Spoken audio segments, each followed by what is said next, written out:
নমস্কার। আজকের কিছু গুরুত্বপূর্ণ তাজা খবর জানিয়ে উত্তেজনা ছড়িয়ে পড়েছে গোটা বাংলা জুড়ে। প্রধান সংবাদগুলি জানার আগে শুরুতেই দেখে নিন আজকের হেডলাইন্স। তীব্রামথার ডাকা বন্ধে রক্তাক্ত ত্রিপুরা, ব্যাপক সংঘর্ষে আহত অন্তত 15। এসআইআর এর তালিকায় ভুল হলে বিএলওদের জেলে যেতে হবে, সাফ কথা শুভেন্দুর। রাজ্যে এসআইআর এর ফলে বাদ পড়বে কত নাম, নথি জমা করতে হবে কাদের, জানুন বিস্তারিত। ভোটের আগে ডায়মন্ড হারবারে চরম উত্তেজনা, শুভেন্দু নিশানায় তৃণমূল নেতা বিএলও, নাম ফাঁস হতেই তোলপাড়। তৃণমূল নেত্রীকে ধর্ষণের হুমকি, দলেরই কর্মীর বিরুদ্ধে অভিযোগ, প্রধানের নালিশে শুরু হলো তোলপাড়। 5 মাসে 4 বার ধর্ষণ করেছে পুলিশ, হাতের পাতায় নোট লিখে আত্মহত্যা মহিলা ডাক্তারের। লণ্ঠন নয় আলো চায়, আরজেডিকে খোঁচা দিয়ে বিহারে মোদীর হুঁশিয়ারি, জঙ্গল রাজ ফিরবে না। এসআইআর বিতর্কের মধ্যে কল্যাণীতে উদ্ধার 200-র বেশি ভোটার আইডি, শুরু তদন্ত। সোমবারই জন্ম নিয়েছে ঘূর্ণিঝড় মান্থা, আগামী সপ্তাহে বাংলায় জেলায় জেলায় চরম দুর্যোগের আশঙ্কা, জানাবো বিস্তারিত। প্রিয় দর্শক, প্রতিদিন নিয়মিত খবর শোনার জন্য বাংলা বার্তা চ্যানেলটিকে সাবস্ক্রাইব করুন। আসছে বিস্তারিত খবর। তীব্রামথার ঢাকা বন্ধে রক্তাক্ত ত্রিপুরা, ব্যাপক সংঘর্ষে আহত অন্তত 15।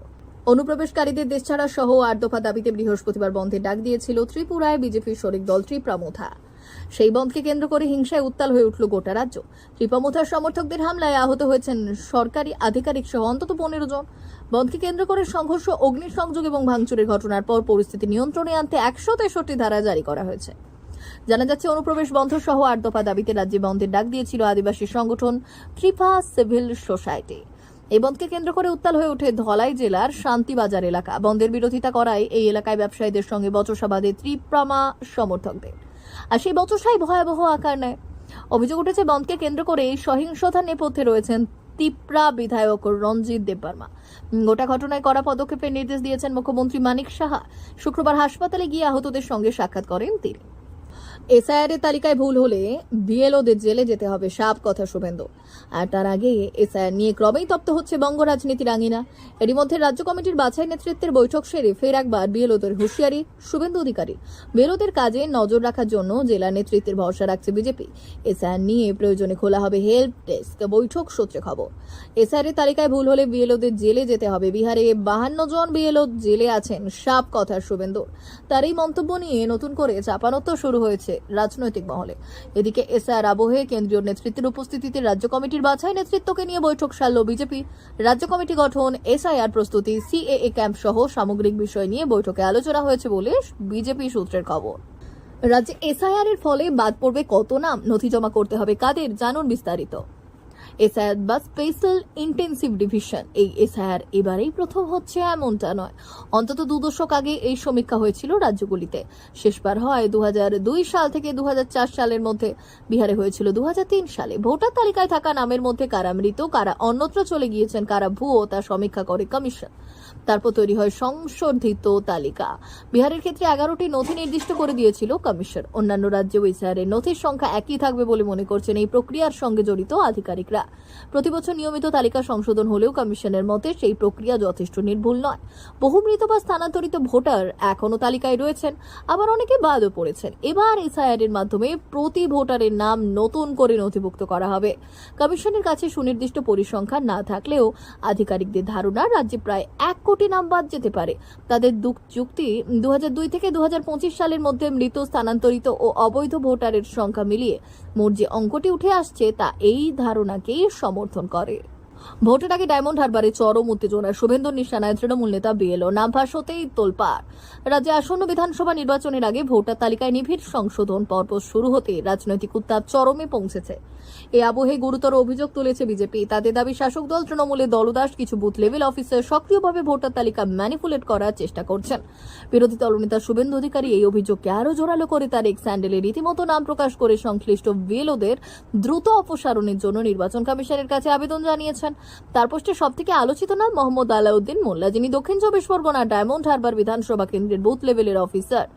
শুভেন্দুর বিস্ফোরক অভিযোগ, মোহাম্মদ আলাউদ্দিন মোল্লা সারিসা অঞ্চলে তৃণমূল কংগ্রেস সভাপতি এবং তার স্ত্রী লিয়ালা বিবি ডায়মন্ড হারবার ব্লক 2 নম্বরে নির্বাচিত তৃণমূল সদস্যা। দক্ষিণ চব্বিশ পরগনার এক প্রশাসনিক আধিকারিক জানিয়েছেন, অভিযোগের সত্যতা যাচাই করা হবে। যদি তদন্তে দেখা যায় বিএলও রাজনৈতিকভাবে যুক্ত, তবে নির্বাচন কমিশন অবশ্যই ব্যবস্থা নেবে। যদিও নির্বাচন কমিশন আনুষ্ঠানিকভাবে এখনো এই বিষয়ে কোনো বিবৃতি দেননি। তৃণমূল নেত্রীকে ধর্ষণের হুমকি, দলেরই কর্মীর বিরুদ্ধে অভিযোগ, প্রধানের নালিশে শুরু হলো তোলপাড়। নদিয়ার ধানতলায় তৃণমূলের মহিলা পঞ্চায়েত প্রধানকে ধর্ষণের হুমকির অভিযোগ উঠেছে দলেরই এক কর্মীর বিরুদ্ধে। রমজান মণ্ডল নামে ওই কর্মী সরকারি ক্যাম্প বন্ধ করার সময় এই মারাত্মক হুমকি দেন বলে অভিযোগ। আতঙ্কিত প্রধান পুলিশের দ্বারস্থ হওয়ায় ধানতলা থানা তদন্ত শুরু হয়েছে। 5 মাসে 4 বার ধর্ষণ করেছে পুলিশ। হাতের পাতায় নোট লিখে আত্মহত্যা মহিলা ডাক্তারের। রক্ষকই যখন ভক্ষক, তখন হয়ে ওঠে নারী নিরাপত্তা নিয়ে যে আতঙ্ক বাড়বেই তা স্পষ্ট। আর এমন পরিস্থিতির বলিষ্ঠ উদাহরণ রাখলো মহারাষ্ট্রের ঘটনা। সেখানে এক মহিলা চিকিৎসক আত্মহত্যা করেছেন এবং এই ঘটনায় অভিযুক্ত হিসেবে উঠে এসেছে এক পুলিশ অফিসারের নাম। মহারাষ্ট্রের সাতারা জেলার এক মহিলা চিকিৎসক আত্মহত্যা করে অভিযুক্ত করে গেছেন ফালতন থানার এক পুলিশ সাব ইন্সপেক্টরকে। অভিযোগ, গত 5 মাস ধরে ওই পুলিশ কর্মী তাকে 4 বার ধর্ষণ, শারীরিক নির্যাতন করেছেন। বৃহস্পতিবার রাতে সাতারা জেলা হাসপাতালে নিজের জীবন শেষ করেছেন ওই চিকিৎসক। চিকিৎসকের বাঁ হাতের তালুতে লেখা ছিল, আমার মৃত্যুর জন্য দায়ী পুলিশ ইন্সপেক্টর গোপাল বাদনে। তিনি আমাকে 4 বার ধর্ষণ করেছেন, 5 মাস ধরে শারীরিক ও মানসিক অত্যাচার করেছেন। এই মর্মান্তিক লেখাই প্রকাশ্যে এনেছে পুলিশের নৃশংসতা। অভিযুক্ত এসআই গোপাল বাদেনকে ইতিমধ্যেই সাসপেন্ড করা হয়েছে। চিঠিতে চিকিৎসক লিখেছিলেন, তিনি প্রচন্ড মানসিক চাপে রয়েছেন এবং দ্রুত তদন্ত শুরু করে দোষীদের বিরুদ্ধে আইনানুগ ব্যবস্থা নেওয়ার অনুরোধও জানিয়েছেন। কিন্তু অভিযোগ সত্ত্বেও প্রশাসন কোনো পদক্ষেপ নেয়নি বলেই দাবি পরিবার ও সহকর্মীদের। লণ্ঠন নয়, আলো চাই। আরজেডিকে খোঁচা দিয়ে বিহারে মোদির হুঁশিয়ারি, জঙ্গলমহল ফিরবে না, জঙ্গল রাজ ফিরবে না। বিহারের সমস্তিপুরে আসন্ন বিধানসভা নির্বাচনের প্রচারে গিয়ে লালু প্রসাদ যাদবের রাষ্ট্রীয় জনতা দলকে তীব্র আক্রমণ করলেন প্রধানমন্ত্রী নরেন্দ্র মোদী। মুখ্যমন্ত্রী নীতিশ কুমারের নেতৃত্বে এনডিএ জোট রেকর্ড গড়ে জয়ী হবে বলে দাবি করেছেন তিনি। শুক্রবার জনসভায় প্রধানমন্ত্রী উপস্থিতকে জনতাকে মোবাইলের ফ্ল্যাশ লাইট জ্বালাতে অনুরোধ করেছেন এবং কটাক্ষের সুরে বলেছেন, চারদিকে এত আলোয় ভরে গেলে আমাদের কি আর লণ্ঠনের দরকার আছে? তার এই মন্তব্যের পরই জনতা বিহার কো লালটেন নাহি চাহিয়ে স্লোগান তোলে। আরজেডির শাসনকালে জঙ্গলরাজ আখ্যা দিয়ে প্রধানমন্ত্রী বলেন, আরজেডির আমলে আইন শৃঙ্খলার কোনো অস্তিত্ব ছিল না। তাদের জঙ্গলরাজ বিহারের একাধিক প্রজন্মকে ধ্বংস করেছে। সবথেকে বেশি ক্ষতিগ্রস্ত হয়েছেন মা বোনেরা, যুব সমাজ এবং অনগ্রসর শ্রেণী। দলিতদের জন্য ন্যায়ের দরজা বন্ধ করে দেওয়া হয়েছিল। মোদী অভিযোগ করেন, আরজেডি শাসনে চাঁদাবাজি, খুন, অপহরণ, মুক্তিপণের মতো অপরাধ বেড়েছিল এবং নকশাল ও মাওবাদী সন্ত্রাস মাথাচাড়া দিয়েছিল। তিনি গ্যারান্টি দেন, কেন্দ্র এবং রাজ্যের এনডিএ সরকার নকশালবাদের মেরুদণ্ড ভেঙে দিয়েছে এবং খুব শিগগির গোটা বিহার মাওবাদী সন্ত্রাস মুক্ত হবে। এসআই বিতর্কের মধ্যে কল্যাণীতে উদ্ধার 200-র বেশি ভোটার কার্ড, ভোটার আইডি, শুরু তদন্ত। নদিয়ার কল্যাণী থানার মাঝের চর 7 নম্বর ওয়ার্ড অঞ্চলে উদ্ধার হলো প্রায় 250 ভোটার কার্ড। এই ঘটনার জেরে স্থানীয় অঞ্চলে চাঞ্চল্য ছড়িয়ে পড়েছে। পুলিশ সূত্রে জানা গিয়েছে, বৃহস্পতিবার রাতে এক ভবঘুরের কাছ থেকে সন্দেহজনক একটি ব্যাগ উদ্ধার হয়। ব্যাগটি খুলতেই দেখা যায় তার ভেতরে রয়েছে বিপুল সংখ্যক ভোটার আইডি।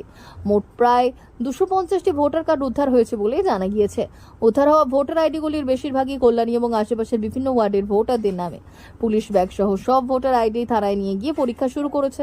কার্ডগুলির উৎস এবং এত সংখ্যক কার্ড একত্রে কার কাছে কি উদ্দেশ্যে এলো তা খতিয়ে দেখছেন তদন্তকারীরা। নির্বাচন কমিশন সূত্রে জানা গিয়েছে, রাজ্যে ভোটার তালিকায় বিশেষ নিবিড় সংশোধনের কাজ কিছুদিনের মধ্যেই শুরু হতে চলেছে। আগামী বছরের বিধানসভা নির্বাচনের কথা মাথায় রেখে ভোটার তালিকা সংশোধনের উদ্যোগ নেওয়া হয়েছে।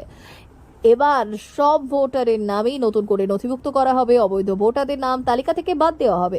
তবে একই সঙ্গে যাদের বৈধ ভোটারদের নাম তালিকা থেকে বাদ না যায় যাতে সেটাও নিশ্চিত করা হবে। রাজ্যের শেষবার ভোটার তালিকায় বিশেষ নিবিড় সংশোধন হয়েছিল 2002 সালে। তারপর গত 23 বছরে আর এই কাজ হয়নি।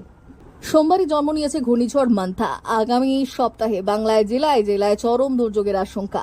বঙ্গোপসাগরের দক্ষিণ পূর্ব অংশে আরও স্পষ্ট হলো নিম্নচাপ অঞ্চল। সোমবারই তা থেকে ঘূর্ণিঝড় মান্থা জন্ম নিতে পারে। এই নামটি থাইল্যান্ডের দেওয়া, থাই ভাষায় যার অর্থ সুগন্ধি ফুল বা সুন্দর ফুল।